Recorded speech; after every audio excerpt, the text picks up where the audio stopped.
Wah, kula pitaya kawan percaya. Awan paduka anak Angger Wisnumurti.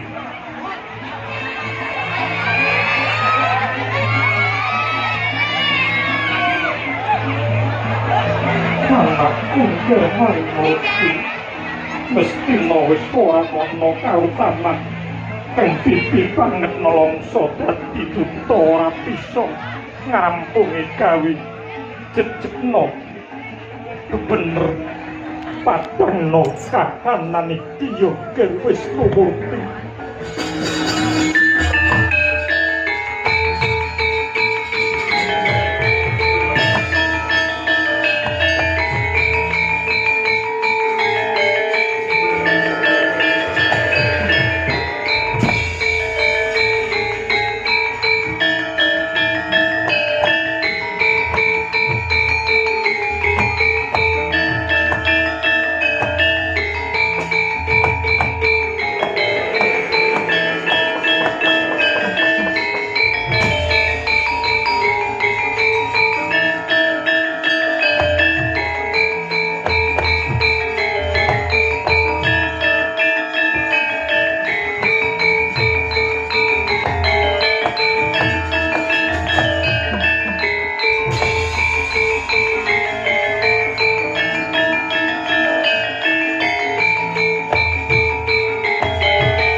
Roning molat sorap saari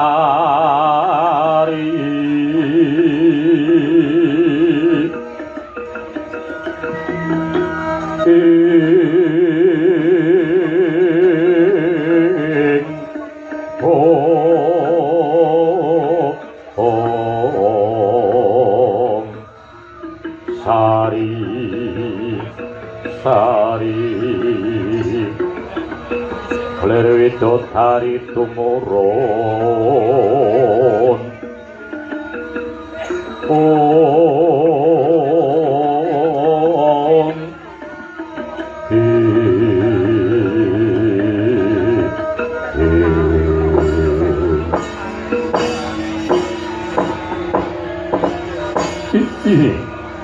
Iwang Sopana Wadinu payungana marang jiwaning sun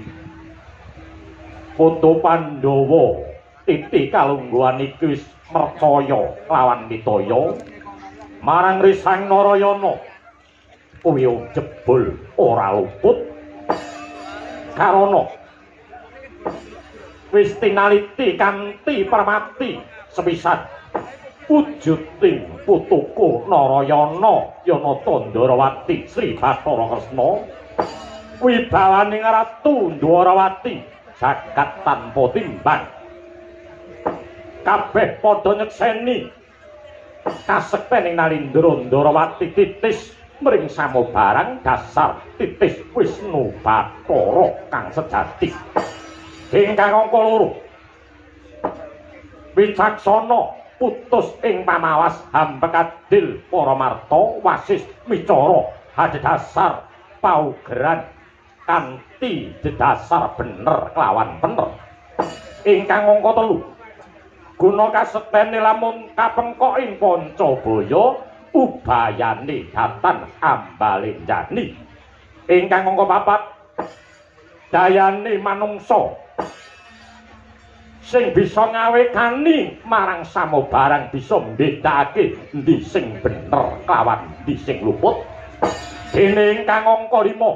Nata Ndwarawati bisa memayu marang rahayuning bawana ger ingkang Eyang Pitaya lamun ta dina semengko solaing jagat iki mau bakal padhang trawangan sangka Uta Prabu Sri Nata Ndwarawati pinangka dadi duta pamungkas wis temaken dawuh Kanjeng Eyang Jengkoko Prabu ampun ngantos titi kalenggan anggen padukun Jengkoko Prabu wonten nagari Ngastina pinangka dadi dadakan ing pasulayan nanging sasaget-saget rinembat wening eling kang moga kawasa kanthi adhasar panembah murid boten dadi dardat wah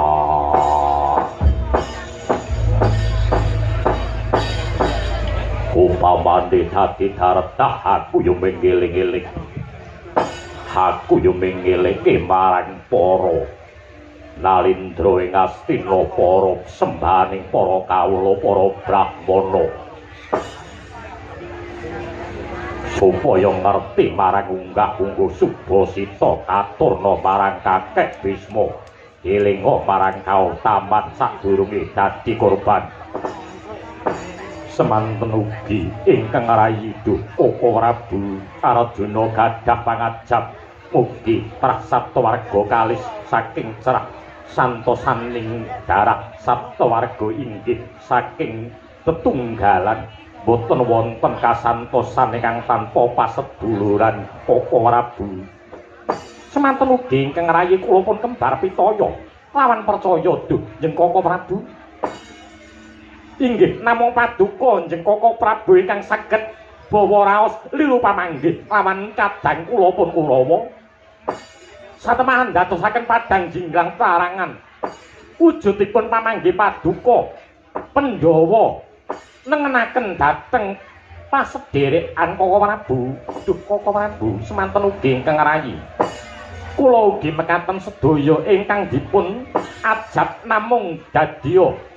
wujuding adil para marta menawi ta kadilan sampun saged rinembag kula kinten sedaya menika tebih saking Raswada Winada tebih saking pasulayan Joko Prabu jajaring satya pinilih mamarti mring kauta